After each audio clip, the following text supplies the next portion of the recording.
بعد حضور نبی اکرم شفیع امم رسول محتشم نبی مکرم اللہ کے پیارے امت کے سہارے رب کے محبوب دانائے غیوب مالک رقاب امم فخر ارض و عجم والی کون مکان سیاح لامکان سید انس و جان سرور لالا رخاں نیر آباں سرنشین مہوشاں ماہ خوباں شہنشاہ حسینہ تتمائے دوراں سرخیر زہرہ جمالا جلوائے صبح ازل نور ذات لم یزل باعث تکوین عالم فخر آدم و بنی آدم نیر بطحا رازدار ما اوحا شاہد ما طغا صاحب علم نشرا معصوم آمینہ احمد مجتبیٰ حضرت محمد مصطفیٰ صلی اللہ علیہ وآلہ وسلم کے حضور ناز میں اپنی عقیدتوں ارادتوں اور محبتوں کا خراج پیش کرنے کے بعد عزتوں کی مسند پر جلوہ فراز عالی مرتبت ذی وقار محترم محتشم علماء کرام اور واجب الاحترام ذوی الاحتشام برادران اسلام، السلام علیکم ورحمۃ اللہ وبرکاتہ۔ اس کی جو بیٹا ایکو آف کر دے، یہ آواز جو دو میں ٹکرا کے آ رہی ہے ایک ساتھ ہی آواز بالکل فلیٹ کر۔ ارشاد فرمایا وَقَضَىٰ رَبُّكَ أَلَّا تَعْبُدُوا إِلَّا إِيَّاهُ، اور تیرے رب نے فیصلہ کر دیا کہ اس کے سوا کسی کی عبادت نہیں، سجدہ صرف اللہ کی ذات کو ہے اور وہی ذات اس بات کا حق رکھتی ہے کہ انسان کی پیشانی اسی کے آگے جھکے۔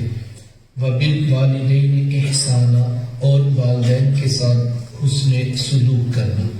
حقوق والدین کی اہمیت کا اندازہ قرآن مجید کے ان لفظوں سے لگایا جا سکتا ہے کہ اللہ تعالیٰ نے اپنی عبادت کے فوراً بعد متصل جس بات کا تقاضا کیا وہ والدین کے ساتھ حسن سلوک ہے۔ اس پر علماء نے باقاعدہ گفتگو کی ہے اور کہا کہ انسان کے وجود کے دو سبب ہیں، ایک سبب حقیقی ہے اور ایک سبب ظاہری ہے۔ سبب حقیقی ذات باری تعالیٰ ہے اور سبب ظاہری والدین ہے۔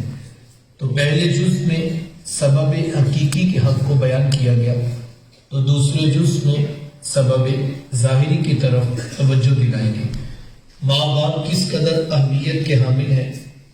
میرے حضور تشریف فرماتے صحابہ بیٹھے تھے کہ دور سے ایک بوڑھی خاتون کو اپنی طرف آتے دیکھا۔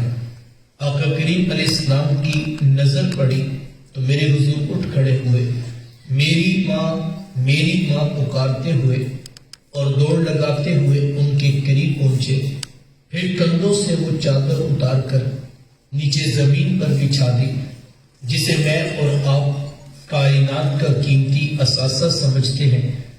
اپنی والدہ کو اس چادر کے اوپر بٹھایا، کان لگا کر گھنٹوں ان کی باتیں سنی، اور جب وہ بوڑھی خاتون خود اٹھ کر واپس جانے لگی تو کسی نے راوی سے پوچھ لیا، یہ آنے والی خوش قسمت خاتون کون تھی کہ حضور علیہ السلام نے کندھوں کی چادر ان کے قدموں کے نیچے بچھا دی؟ تو بتانے والے نے بتایا کہ تمہیں نہیں پتا، یہی تو حضور علیہ السلام کی رضائی والدہ حضرت حلیمہ سعدیہ السلام علیہ۔ سگی ماں تو سگی ماں ہوتی ہے، میرے حضور علیہ السلام نے تو دودھ پلانے والی ماں کو بھی اتنی عزتیں عطا کی ہیں۔ ماں باپ کیا ہوتے ہیں یہ زمانے کو میرے حضور علیہ السلام نے آ کر بتلایا۔ آقا کریم علیہ السلام تشریف فرماتے کہ ایک نوجوان حاضر خدمت ہوا، آ کر عرض کرتا ہے کہ حضور میں اپنی ماں کو کندھوں پر اٹھا کر اللہ کے گھر کعبہ کا طواف کروایا ہے، تو کیا میں نے اپنی ماں کا حق ادا کر دیا؟ تو حضور میں کہ تم تو اس کی ایک مسکراہٹ کا بدل بھی نہیں دے سکے۔ ماں جب مسکراتی ہے تو لگتا ہے جنت کی ساری کلیاں کھل اٹھی ہے۔ ماں جب بول رہی ہوتی ہے لگتا ہے اس کے لہجے میں جبریل بول رہا ہے۔ ماں کے چہرے کی رونق کائنات میں اجالے بھر دیتی ہے اور ماں کے چہرے کی اداسی کائنات سے روشنیاں چھین لیتی ہے۔ ماں باپ کس قدر اہمیت کے حامل ہیں۔ حضور علیہ السلام تشریف فرماتے کہ ایک نوجوان حاضر خدمت ہوا، آ کر عرض کرتا ہے کہ حضور میں جہاد پہ جانا چاہتا ہوں، یعنی میں یہ چاہتا ہوں کہ میں ہاتھ میں تلوار پکڑ کر دشمنان خدا و رسول کے اوپر ٹوٹ پڑوں اور اپنی جان جیسی متاع عزیز اس راہ میں نچھاور کر دوں۔ میرے حضور پوچھتے ہیں احی والداک، کیا آپ کے ماں باپ زندہ ہیں؟ قال نعم، جی حضور زندہ ہے۔ قال ففیہ ما فجاہ، میں جاؤ ان کی خدمت کرو، یہی تمہارا جہاد ہے۔ ماں تڑپ رہی ہو، بیٹا جہاد کرے یا تبلیغ، اللہ کا قرب نہیں ملے گا جب تک ساتھ میں ماں باپ راضی نہیں ہوں گے۔ یہ بالکل واضح دین ہے جو ہمیں دیا گیا ہے، لیکن آج ایک لمحے کے لیے میں اور آپ اپنے معاشرے میں ایک نگاہ ڈالیں تو حالت اتنی دردناک ہے کہ صبح کے وقت بوڑھا باپ اپنے بیٹے سے کہتا ہے کہ بیٹا آج دکان پہ رش زیادہ ہے، گاہکوں کی بھی بھیڑ ہے اور میری طبیعت کچھ ٹھیک نہیں، تو بیٹا تم ذرا دکان پر وقت زیادہ دینا۔ تو نوجوان آگے سے کیا کہتا ہے، کوئی جیتا ہے تو جیے، کوئی مرتا ہے تو مرے، میں نے جمعرات کو دربار پہ ضرور جانا۔ یہ دین کس نے سکھایا بھائی؟ یہ اللہ کے رسول کی تعلیمات تو نہیں، اور نہ ہی یہ دربار والوں کی تعلیمات ہے، یہ آج کے ان پڑھ جاہل پیروں کا مسئلہ ہے۔ اگر 50 لوگ ہر وقت ان کے ڈیرے پہ نہ بیٹھے تو جناب ان کا کاروبار نہیں چلتا، لہٰذا اپنے کاروبار کو چمکانے کی خاطر نظریے کو بدلا جاتا ہے، ماؤں سے بیٹے چھینے جاتے ہیں، بہنوں سے بھائی لیے جاتے ہیں، اور لوگوں کے گھروں کو برباد کر کے اپنے ڈیرے کو آباد کیا جاتا ہے۔ یہ حضور علیہ السلام کی تعلیمات نہیں ہے۔ میرے حضور کا دین کیا ہے؟ میرے حضور تو یہاں تک فرماتے ہیں کہ جس کا باپ راضی ہے ہم ضمانت دیتے ہیں اس کا عرش کا رحمان بھی راضی ہے، اور جس کا باپ ناراض ہے اس کا عرش کا رحمان بھی ناراض ہے۔ کائنات کی قیمتی متاع جنت تھی، کھینچ کر کے ماں کے قدموں کے نیچے بچھا دی۔ ماں باپ کو اس قدر اہمیت حاصل۔ آپ نے علماء سے وہ روایت سنی ہوگی کہ حضرت موسیٰ علیہ السلام نے پوچھا تھا کہ مالک میرا جنت کا ساتھی کون ہے؟ تو کہا موسیٰ فلاں بازار میں چلے جائیے، وہاں پر ایک قصاب ہے جو گوشت کاٹ کر لوگوں کو بیچ دیتا ہے، وہ آپ کا جنت کا ساتھی ہے۔ حضرت موسیٰ علیہ السلام چل پڑے کہ میں جا کر دیکھوں تو صحیح وہ کیا کرتا ہے۔ جا کر دیکھا تو عام سا قصاب تھا، گوشت کاٹتا اور لوگوں کو بیچ دیتا، ہاں جو ٹکڑا اسے اچھا لگتا وہ الگ کر دیتا۔ شام کو جب گھر واپس پلٹنے لگا تو اس نے الگ کیا وہ گوشت پیک کیا اور وہ گھر کی طرف چل دیا۔ حضرت موسیٰ علیہ السلام بھی اس کے پیچھے ہو لیے۔ وہ گھر پہنچا تو جا کے شوربے میں کھانے کو تیار کیا، اور جب کھانا پک گیا روٹی کے ٹکڑے توڑ توڑ کر بھگو کر نرم کرتا اور پھر محبت سے لقمہ بنا کر اپنی بوڑھی ماں کے منہ میں رکھتا۔ حضرت موسیٰ علیہ السلام اس کا یہ عمل دیکھتے رہے، پھر اس نے ٹانگیں دبائی، خدمت کی۔ جب اٹھ کر جانے لگا تو اس کی بوڑھی ماں نے آسمان کی طرف دیکھا اور اس کے بوڑھے لب ہلے۔ بڑھاپے کی وجہ سے آواز زیادہ نہ پیدا ہو سکی، تو حضرت موسیٰ علیہ السلام نے پوچھ لیا کہ تیری ماں کیا کہہ رہی ہے؟ تو اس نے کہا حضرت میری ماں بڑی سادہ ہے، جب شام رات آ کر یوں اس کی خدمت کرتا ہوں تو یہ زانا آسمان کی طرف رخ کر کے کہتی ہے کہ اللہ تجھے جنت پہ موسیٰ کا ساتھ عطا کرے، اور میں کہتا ہوں ماں تو بڑی سادہ ہے، کہاں کوہ طور پہ بیٹھ کر ڈائریکٹ آپ سے باتیں کرنے والے پیغمبر حضرت موسیٰ علیہ السلام، اور کہا میرے جیسا عام سا گناہگار آدمی، تو ماں یہ تو کوئی جوڑ ہی نہیں بنتا ہے۔ لیکن حضرت میری ماں بڑی سادہ ہے، یہ روزانہ خوش ہو کے مجھے یہی دعا دیتی ہے، اور میں بھی اس کا دل رکھنے کے لیے آمین کہہ دیتا ہوں۔ تو حضرت موسیٰ علیہ السلام مسکرا پڑے کہا تجھے پھر مبارک ہو، عرش کے رحمان نے تیری بوڑھی ماں کے نام قبول کر لیے ہیں، اور تو ہی جنتوں میں موسیٰ علیہ السلام کے ساتھ ہوگا۔ جوانوں ماں راضی ہونا، رب صرف جنت نہیں جنتوں میں نبیوں کا ساتھ بھی عطا کرتا ہے۔ ماں باپ کی خدمت اتنا بڑا عمل ہے۔ علماء نے 3 باتیں لکھی ہیں اور کہا کہ اگر کوئی شخص یہ چاہے کل قیامت کے دن اس کے ماں باپ اس سے راضی ہو کر ملاقات کرے تو اسے زندگی میں 3 کام ضرور کرنے چاہیے۔ آج کی اس نشست سے میں بڑی دردمندانہ درخواست کروں گا، زیادہ نہیں، صرف یہ 3 باتیں ہم اچھی طرح سمجھ لیں اور پھر ساری زندگی ان کے اوپر عمل پیرا ہو جائے۔ اور صرف آج کی اس نشست میں نہیں، میں یہ بھی آپ کو کہنا چاہوں گا، جب کبھی کسی دین کی مجلس یا محفل میں ہم بیٹھے، ہم پہلے یہ طے کر کے بیٹھے کہ مالک آج جو تیرے رسول کے فرامین میں سنوں مجھے اس پر عمل کی توفیق دے۔ ہمارے ہاں اس دور کا بہت بڑا المیہ یہ ہے کہ محافل تو بہت زیادہ ہو رہی ہے، خطابات تو بہت زیادہ ہیں، لیکن عمل کا جذبہ اس طرح پیدا نہیں ہو رہا۔ لوگ ہم سے بھی بعض اوقات پوچھتے ہیں کہ جناب کتنے جلسوں میں آپ بھی جاتے ہیں، اتنی محفلوں میں جاتے ہیں، تو فرق تو کوئی بھی نہیں پڑتا، جھوٹ اسی طرح ہے، خیانت اسی طرح چل رہی ہے، دھوکہ دہی اسی طرح ہے، فراڈ فریب اسی طرح ہے، مسجدیں ویران ہیں، ماں باپ کی نافرمانی ہو رہی ہے، تو جناب فرق تو کوئی بھی نہیں پڑتا، تو اس جلسے کا کیا فائدہ؟ لوگ آپ سے بھی شاید سوال کرتے ہوں، تو میں کئی مرتبہ کہتا ہوں کہ آپ کی بات بالکل بجا ہے۔ میں کہتا ہوں پہلے نمبر پر ایک لمحے کے لیے ہم رک کر اینالائز تو کریں، محاسبہ تو کریں کہ ہماری محافل میں ہوتا کیا ہے، جس کو ہم بہت بڑا کام کہہ رہے ہیں۔ ذرا ایک لمحے کے لیے ہم پورے اپنے صوبے کی محافل اٹھائیں اور پھر دیکھیں کہ آج جا کے ہماری محافل میں بچا بھی کیا ہے۔ ناراض نہ ہوئیے گا، میری آپ سے پہلی ملاقات ہے، لیکن ذرا 2 لمحے کے لیے میں اور آپ خود محاسبہ کریں کہ محافل میں بچا بھی کیا ہے۔ بکے ہوئے خطیب، بھانڈ قسم کے نقیب اور ڈانس کرتے نعت خواں ہم نے اسٹیجوں پہ کھڑے کر دیے، اور پیچھے رہ گئی تھی عوام، تو وہ بینکوں سے نئے نوٹ نکال کر لے آئے اور کیمرے کے آگے یوں کھڑے ہو کر انہوں نے پھینکنا اپنا الگ سے فن مظاہرہ شروع کر دیا۔ اس طرح کی محفل جناب 100 کیا 1000 کیا 1 کروڑ بھی آپ کر لیجئے، کوئی فرق نہیں پڑنے والا۔ تو مجھے اور آپ کو رک کر دیکھنا ہوگا کہ عمل کی دعوت کتنی ہے۔ کاش کہ ہم اس پر سنجیدگی سے سوچیں۔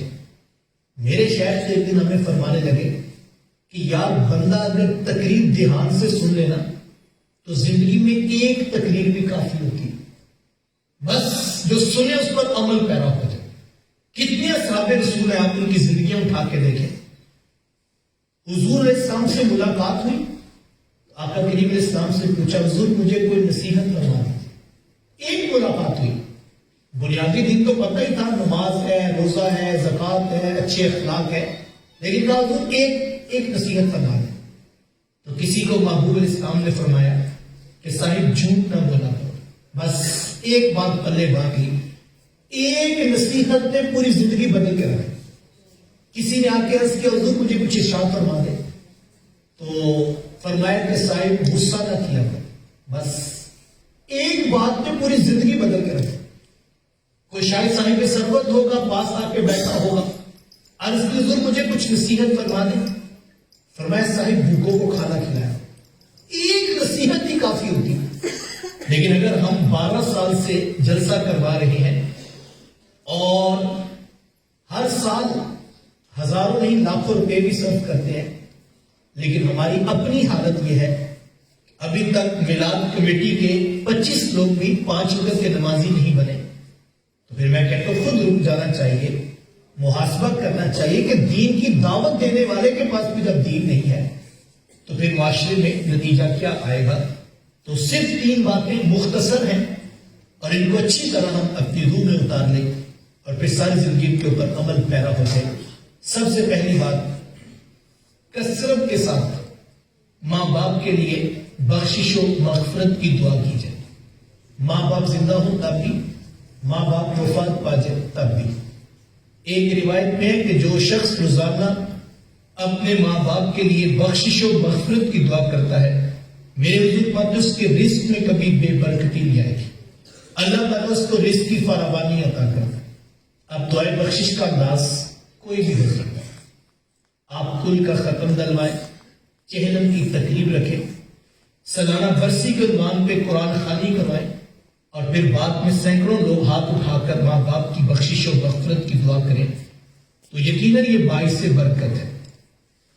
لیکن میں یہ کہتا ہوں، کس کے پاس اتنا وقت ہوگا کہ وہ سینکڑوں ہزاروں لوگوں کو روزانہ جمع کرے اور پھر اپنے ماں باپ کے لیے بخشش و مغفرت کی دعا کروائے؟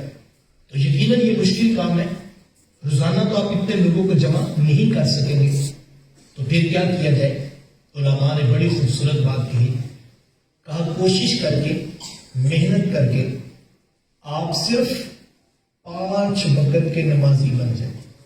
یہ اتنا خوبصورت عمل ہے، اتنا خوبصورت عمل ہے کہ بیٹے کی کوئی نماز پوری نہیں ہوتی جب تک وہ یہ دعا نہیں کر لیتا، ربنا اغفر لی ولی کہ مالک مجھے بھی بخش دے، میرے ماں باپ کو بھی بخش دے۔ یہ بہترین وظیفہ ہے۔ ایک تو رب کا حکم ہے، سینکڑوں مرتبہ پڑھنے کی تاکید ہے، نہ پڑھنے پر سخت عذاب کی وعید ہے، اور دوسرا محبوب علیہ السلام کی بھی آنکھوں کی ٹھنڈک ہے، اور تیسرا بیٹے کی نماز ہی پوری نہیں ہوتی جب تک بخشش و مغفرت کی دعا نہیں کر لیتا۔ نماز نماز نماز، آخری وصیت امت کے نام یہی تھی کہ لوگوں نماز نہ چھوڑنا، لوگوں نماز نہ چھوڑنا، لوگوں نماز نہ چھوڑنا۔ آج ہم دیکھیں ہم کہاں پہ کھڑے ہیں۔ 95% لوگ ہیں جو شاید عملاً نماز کا بائیکاٹ کر چکے ہیں۔ ہماری مسجدیں ویران ہیں اور ہمارے گھر قبرستان بنے ہوئے۔ جس گھر میں کوئی شخص اٹھ کے سجدہ کرنے کے لیے صبح آمادہ نہیں تو وہ گھر قبرستان نہیں تو اور کیا ہے؟ ہمیں بڑی سنجیدگی سے اس کے اوپر غور کرنا چاہیے۔ 6:15 فجر کی نماز ہے جناب، سارے گھر والے سوئے ہوئے ہیں اور رب رحمان کا نمائندہ پکار رہا ہے، حی علی الصلاۃ، حی علی الصلاۃ، حی علی الفلاح، حی علی الفلاح۔ آجو نماز کی طرف، آجو کامیابی کی طرف۔ اور حضرت انسان لمبی تان کے سوئے ہوئے، جبکہ گھر کے صحن میں اگے ہوئے درخت پر صبح کے وقت چڑیاں بھی رب کی تسبیح پڑھ رہی ہیں، اور اشراط الارض بھی بلوں سے منہ نکال کر اپنے رب کے نام کی مالا جپ رہے ہیں۔ کہتے جناب نیند پوری نہیں ہوتی، ٹھیک 1 گھنٹے کے بعد سارا خاندان بیدار ہے، ناشتے کی ٹیبل پہ بھی رش لگا ہے، کوئی باہر دوڑ رہا ہے، کوئی اسکول کی تیاری کر رہا ہے، کوئی کالج کی طرف جا رہا ہے، کوئی زمینوں کی طرف دوڑ رہا ہے، کوئی دفتر کی طرف دوڑ رہا ہے۔ 1 گھنٹے میں کوئی زیادہ نیند تو نہیں پوری ہوگی۔ یہ تو صرف اپنے اندر اترنے کی ضرورت ہے، اپنا محاسبہ کرنے کی ضرورت ہے کہ یار جس خالق نے زندگی کی بہار عطا کی، ذرا دیکھیے تو صحیح، جب انسان سوتا ہے تو ماہرین طب کہتے ہیں کہ انسان اور موت کے درمیان بالکل ایک پردے کا فاصلہ ہوتا ہے۔ جب ہم سوتے ہیں ہمیں پتہ ہی نہیں ہوتا ہم کس دنیا میں پڑے ہوئے، لیکن کوئی ذات ہمارے اوپر کرم کرتی ہے اور ہمیں پھر دوبارہ زندگی عطا کرتی ہے۔ ہم حشاش بشاش میں اٹھتے ہیں، بالکل تازہ دم فریش ہوتے ہیں۔ کبھی ہم نے اس پہ غور کیا، یہ فجر کا سجدہ تو ویسے ہی انسان کو کرنا چاہیے۔ یہ تو انسان کو زندگی کے ایک مل جانے کا دوبارہ موقع نصیب ہوا۔ اس کا تو جی چاہتا ہے اگر خالق کی پہچان ہو، اس سے پیار کا تعلق ہو، رشتہ محبت بنا ہو رب سے، تو انسان کا جی چاہتا ہے باقی کام سب سے پہلے بعد میں ہوں گے، سب سے پہلے میں اپنے رب کے حضور جھکوں گا۔ اور پھر کتنا خوبصورت طریقہ ہے، اللہ اکبر۔ میں کہتا ہوں بڑے خوش قسمت ہے وہ ماں باپ جن کی اولادیں 5 گانا نماز کی عادت رکھتی ہے۔ ہو سکتا ہے ہمارا بیٹا بہت بڑا ختم ہمارے جانے کے بعد نہ کروا سکے، ہو سکتا ہے وہ سال کے بعد بھی ہماری قبر پہ آ کے سلام نہ کر سکے، اس کو آنا چاہیے، اس کی الگ برکت ضرور ہے، لیکن ہو سکتا ہے بیٹا بیرون ملک چلا گیا، بیرون شہر چلا گیا، کاروبار اتنا بڑھ گیا کہ دوبارہ آبائی گاؤں میں آنا ہی نصیب نہیں ہوا۔ میں کہتا ہوں کوئی بات نہیں، جیسے بیٹا دفتر کی کرسی سے اٹھ کر وضو کر کے مصلی بچھا کر ہاتھ باندھ کے کہے گا مالک رب العالمین تو ہے، رحمان تو ہے، رحیم تو ہے، مالک یوم الدین تو ہے، پھر گھٹنے جھکا کے کہتا ہے مولا تیرے تو اعلیٰ، تو عرفہ، تو افضل. پھر لگا اس سے کہ حق ادا نہیں ہو رہا تو پھر اس نے پیشانی سر سجدے میں رکھ دیا، ناک بھی رگڑ رہا ہے، ماتھا بھی رگڑ رہا ہے، اور زبان سے کیا کہہ رہا ہے؟ سبحان ربی الاعلیٰ، مولا تو اعلیٰ، تو عرفہ، تو افضل. پھر گھٹنے بچھا کے بیٹھ گیا اور عرض کرتا ہے مولا تیرے نبی پہ درود بھی ہو، تیرے رسول پہ سلام بھی ہو.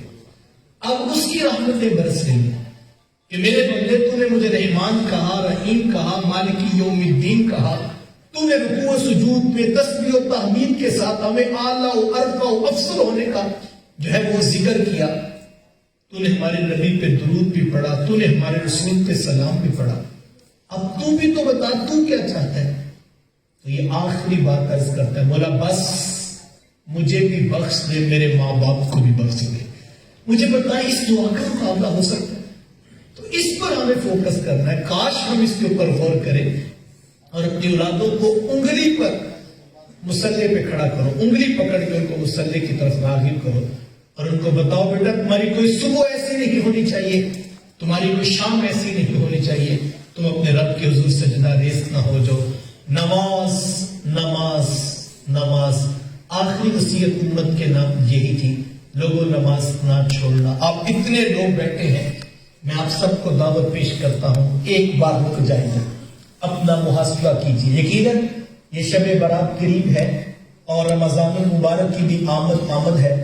بہت سارے لوگوں نے الحمدللہ نیت باندھی ہوگی کہ ہم رمضان کے روزے بھی رکھیں گے، پنجگانہ نماز بھی پڑھیں گے، ہم تراویح کا بھی اہتمام کریں گے. یقیناً یہ بہت باعث برکت بات ہے، لیکن میں تو یہ کہنا چاہوں گا کہ یار یہ کس کو یقین ہے کہ اس کو رمضان دیکھنا نصیب ہوگا؟ اگر تو ہمیں یقین ہے 100% تو ہم اس کو مؤخر کر لیں، لیکن یہ یقین تو کسی کو بھی نہیں. امید ضرور ہے، آرزو ضرور ہے، تمنا ضرور ہے، لیکن موت کا تو کوئی وقت نہیں ہے. کتنے لوگ ہیں جو کہتے ہیں جناب کل سے ہم نماز شروع کریں. بڑی اچھی بات ہے، یہ بھی ایک اچھی نیت ہے، لیکن میرا پھر وہی سوال، کیا یہ یقین ہے کہ کل ہمیں دیکھنا نصیب ہوگی؟ جائیے جا کے دیکھیے قبرستانوں میں کتنے لوگ جو یہ کہا کرتے تھے ہم کل سے نماز پڑھیں گے، لیکن ان کی زندگی کی کل نہیں آ سکی اور قبر کی اندھیری رات آن پہنچی. کاش میں اور آپ اس کے اوپر غور کریں، بار بار اپنا محاسبہ کیجئے. آج جب ہم گھر جائیں تو یہ نہیں کہ ہم جو ہے کھانا کھائیں اور اپنے بستر پہ جو ہے لیٹ جائیں اور مطمئن ہوں کہ آج ہم نے جلسہ بھی سنا ہے میلاد کا اور ہم محفل میں بھی گئے تھے.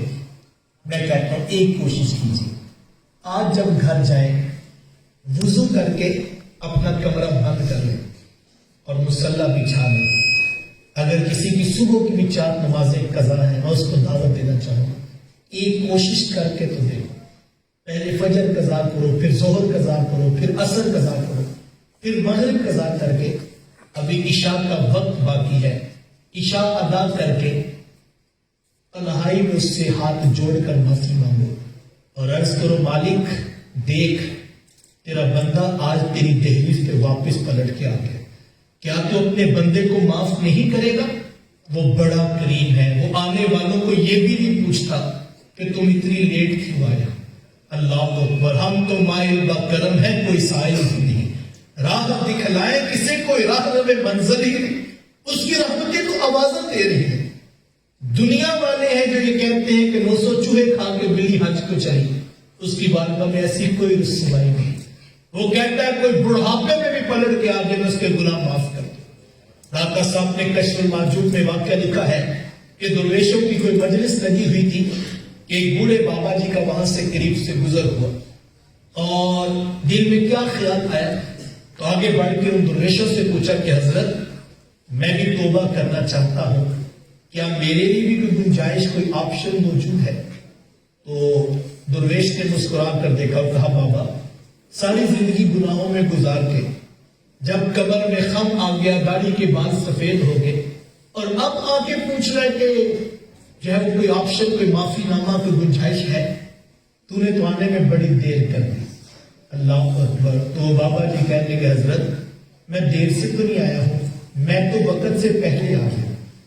کہا بابا ساری زندگی اپنی منمانی کرتا رہا، گناہوں میں گزاری، سفید داڑھی ہوگی، بالوں میں چاندی اتر آئی، کمزور ہاتھ ہوگے، لڑکھڑاتا ہوا وجود ہے، اب تو آخری سانسوں کے قریب پہنچا کھڑا ہے، اور اب آیا لیٹ ہے، اور دوسرا کہتا ہے میں وقت سے پہلے آ گیا۔ تو داتا صاحب اس بوڑھے کی آنکھوں میں آنسو آ گئے اور اس نے کہا حضرت سانس ٹوٹنے سے پہلے آ گیا ہوں، اس کی بارگاہ میں وقت سے پہلے آ گیا ہوں۔ لیٹ تو تب ہوتا میری سانس ٹوٹ جاتی، میں تو چلتی سانس کے ساتھ آ رہا ہوں۔ میں ایک دن ہاسپٹل میں تھا تو صبح کے وقت لوگوں کی دوڑ لگی ہوئی تھی، تو میں نے کسی دوست سے پوچھا اس طرف سارے بھاگ کے جانے اس کی کیا وجہ ہے؟ تو وہ کہنے کہ یہاں پہ وہ حاضری والی ڈیوائس لگی ہے اور سارے اپنی اٹینڈنس لگا رہے ہیں۔ کوئی کہتا ہے جناب محکمہ کے آدھے گھنٹے کی چھوٹ ہے، آدھے گھنٹے کے بعد ہم ہاف سیلری دیں گے۔ کوئی کہتا ہے جناب 2 گھنٹے کے بعد پورے دن کی کٹوتی ہوگی، حاضری لگے گی نہیں۔ کوئی 15 منٹ، کوئی 20 منٹ، کوئی آدھا گھنٹہ، کوئی گھنٹہ چھوٹ دیتا ہے۔ یار کتنا کریم ہے، کوئی 60 سال میں بھی آ جائے یہ نہیں پوچھتا لیٹ کیوں آیا ہے، وہ فرشتوں میں فخر کرتا ہے، دیکھو فرشتوں آخر میرا بندہ میری دہلیز پہ ہی آیا ہے نا، تم گواہ ہو جو میرے اپنے بندے کے سارے گناہوں کو معاف کر دیں۔ وہ بڑا کریم ہے۔ حدیث میں آتا ہے رب نے توبہ کے دروازے پر ایک فرشتے کو مقرر کیا ہے کہ یہ توبہ کا دروازہ قیامت تک بند نہیں ہونا چاہیے۔ تو میں اور آپ خوش قسمت ہیں۔ شیخ سعدی فرماتے کہ اللہ نے مرنے والے کی وجہ سے جو لوگ باقی زندہ بچے ہیں ان کے اوپر احسان کیا، جو مر گیا اس کی وجہ سے جو پسماندگان ہیں، اس کے رشتہ دار ہیں، بہن بھائی ہیں، آئز و افریقہ ہے، کہا ان کے اوپر اللہ نے احسان کیا۔ تو کسی نے کہا سعدی احسان کس معنی میں؟ جس کا بھائی چلا گیا اس کے لیے تو اندھیرا ہو گیا، جس کا باپ چلا گیا اس کا تو سہارا ٹوٹ گیا، اور آپ کہتے ہیں اللہ نے اس کے اوپر احسان کیا۔ کہا احسان اس معنی میں کہ موت اس کو آئی، اس کو سنبھلنے کا موقع مل گیا، اس کو ایک اور آپشن مل گیا، ایک چانس مل گیا۔ تو صاحب زندگی تو بڑی جلدی ختم ہو جانی۔ میں نے ابھی یہ گفتگو کی، میرے شروع ہونے میں 20-25 منٹ میرے ہاتھوں سے نکل گئے، یہاں آنے سے قبل میری زندگی زیادہ تھی، اب میری زندگی کا آدھا گھنٹہ اور ختم ہو گیا، تو ساری زندگی اسی طرح ختم ہو جائے گی۔ تو کس بلبوتے پر، کس ناز پر، کس مان پہ ہم اپنا وقت ضائع کر رہے ہیں؟ ایک کوشش کیجئے گا، آج جب گھر جائیں ہم اپنے رب کے حضور جھک جائیں، عذر نامہ معذرت پیش کر دیں، وہ بڑا کریم ہے، وہ آنے والوں کو معاف کر دیتا ہے۔ ہم تو مائل بکرم ہیں، کوئی سائل ہی نہیں، راہ دکھلائیں کسے، کوئی راہ روے منزل ہی نہیں۔ تو پہلی چیز جو میں اور آپ آج فیصلہ کر لیں وہ نماز پنجگانہ کا اہتمام ہے۔ دوسری بات، ماں باپ فوت ہو جائے تو ان کے رشتہ داروں سے اچھا سلوک کیا جائے۔ ماں فوت ہو گئی ہے تو ماموں خالہ کے ساتھ، باپ فوت ہو جائے تو چچا تایا پھپھو کے ساتھ حسن سلوک کیا جائے، اس سے بھی ماں باپ کی روح خوش ہوتی ہے۔ ویسے بھی تعلیمات شریعت ہے، فرمایا جو تیرے سے تعلق توڑے تو اس کے ساتھ تعلق جوڑ، جو تجھے محروم رکھے تو اس کی جھولیاں بھر دے۔ فرمایا وہ شخص جنت میں داخل نہیں ہوگا۔ صحابہ نے پوچھا حضور کون جنت میں داخل نہیں ہوگا؟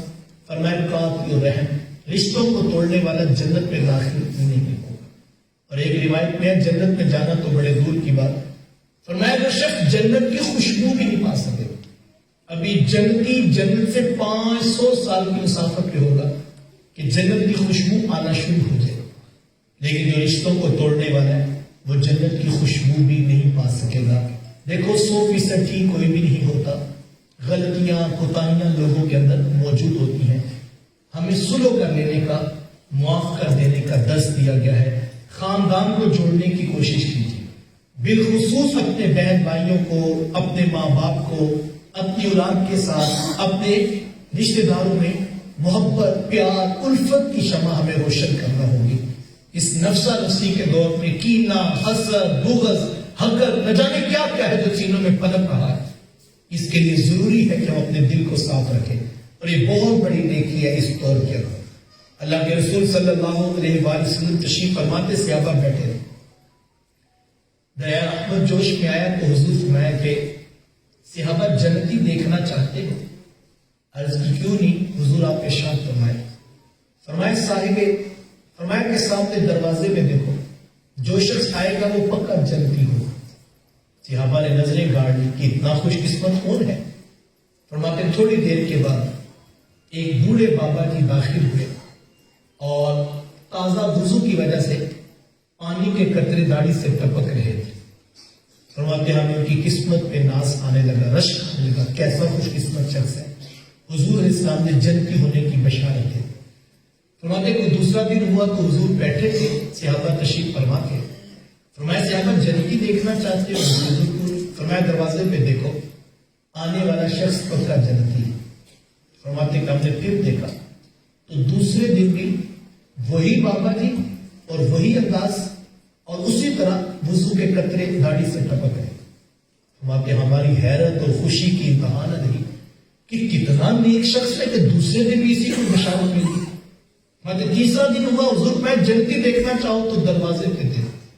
فرماتے ہم نے دیکھا تو وہی بابا جی وہی انداز اور اسی طرح تازے وضو کے قطرے پانی سے ٹپک رہے. ابن عمر رضی اللہ تعالیٰ عنہ فرماتے مجلس برخاست ہوئی تو میں چپکے سے بابا جی کے پیچھے چل پڑا. ان کے گھر پہنچا تو میں نے کہا بابا جی میرا اپنے والد صاحب سے کسی معاملے میں اختلاف ہو گیا، شکارچی ہوگی، تو میں چند دن آپ کے ساتھ گزارنا چاہتا. انہوں نے کہا ٹھیک آ جاؤ. فرماتے کہ میرا خیال یہ تھا کہ میں ان کے ساتھ رہوں گا اور دیکھوں گا کہ یہ کون سا نیک عمل کرتے ہیں کہ حضور علیہ السلام نے 3 دن تک مسلسل انہیں ہی جنت کی بشارت سنائی. فرماتے فجر کی نماز ہوئی، اس کے بعد ناشتہ کیا، کام کاج کے لیے نکل گئے. سارا دن وہ کھیتی باڑی مزدوری کرتے رہے، نماز فجرانہ کا اہتمام تھا. شام کو جب گھر واپس آئے تو میرا خیال یہ تھا کہ دن کے وقت تو معمولات زندگی ہی رہے ہیں تو یقیناً یہ شام کو رات کو کوئی خاص عبادت کرتے ہوں.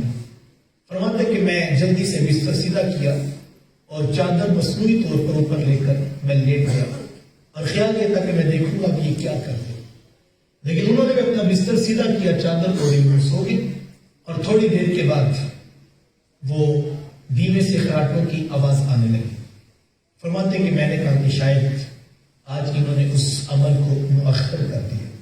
دوسرا دن ہوا وہی روٹین، رات پڑی تو وہی شام اور اسی طرح سے معاملہ. فرماتے میری بس ہو گئی اور میں نے کہا شاید ان کو پتہ چل گیا اور یہ جانتے ہیں اس بات کو، اسی وجہ سے انہوں نے میری وجہ سے کوئی عمل کو وظیفہ کوئی نوافل نہیں پڑھے. تو تیسرے دن میں نے ان سے معذرت کی اور میں نے کہا بابا جی میرا اپنے والد صاحب سے کوئی جھگڑا نہیں ہوا، اصل بات یہ ہے کہ ہم حضور علیہ السلام کے پاس بیٹھے تھے 3 دن تک. حضور روزانہ فرماتے جلدی دیکھنا ہے تو دروازے پہ دیکھو اور 3 دن تک آپ ہی تشریف لائے اور یہ بشارت آپ کے حصے میں آئی. میں آپ کے ساتھ اس لیے جڑا تھا کہ میں دیکھوں گا کون سے نوافل پڑھتے ہیں، کون سے وظائف پڑھتے ہیں، لیکن مجھے تو کوئی خاص عمل نظر نہیں آیا. تو وہ بزرگ فرمانے لگے بیٹا پہلی بات تو یہ ہے کہ ایسا نہیں ہے کہ میں نے تمہاری وجہ سے اپنا کوئی عمل کوئی نوافل یا کوئی وظائف چھوڑ دی. میری یہی سادہ سی زندگی ہے، محنت مزدوری کرتا ہوں، نماز پنجگانہ پڑھتا ہوں اور یہ خیر کی زندگی میں گزار رہا ہوں. اور جو بات تم کہہ رہے ہو اگر وہ واقعی سچ ہے تو تم اگر ساری زندگی بھی میرے ساتھ رہتے تو جو عمل میں بڑا پکا ہوں اس پر وہ تمہیں نظر آتا. کہا جی وہ کون سا عمل ہے؟ تو کہا جو تم بات بتا رہے ہو اگر واقعی ایسے ہے تو مجھے لگتا ہے کہ میرا ایک عمل ایسا ہے جس پر میں 100% مطمئن ہوں. اور وہ عمل کیا ہے کہ یہ میرے سینے کے اندر جو دل ہے نا، اس دل کے اندر کسی مومن کا بغض نہیں. میرا دل بالکل صاف ہے اور اس کے اندر نہ کوئی کینہ ہے، نہ حسد ہے، نہ حقد ہے، نہ بغض ہے، کوئی نفرت میرے دل میں نہیں. اور میں ہمیشہ ہر کسی کے لیے اچھا سوچتا ہوں. محبت، پیار، الفت ہی الفت میرے دل پہ ہے. تو مجھے یہ لگتا ہے یہ اس عمل کا، اس دل کا کمال ہے جس کے اندر کسی کا بغض نہیں ہے. تو بھائیوں سے محبت، پیار، الفت کا یہ رشتہ مجھے اور آپ کو نبھانا ہے. دیکھو میں پیدا ہوا، آپ پیدا ہوئے، تو جو رشتے ہمارے ساتھ جوڑ دیے گئے ہیں وہ اللہ کی طرف سے جڑے ہیں. اور اب یہ ہماری آزمائش ہے کہ ہم ان رشتوں کے ساتھ کیسے بیہیو کرتے ہیں. تو مجھے اور آپ کو اپنے رشتوں کو نبھانا ہے اور کینہ، حسد، حقد، بغض، لالچ، ہرس، غرض دنیا، نفرت یہ کبھی سینوں میں نہیں پنپنی چاہیے.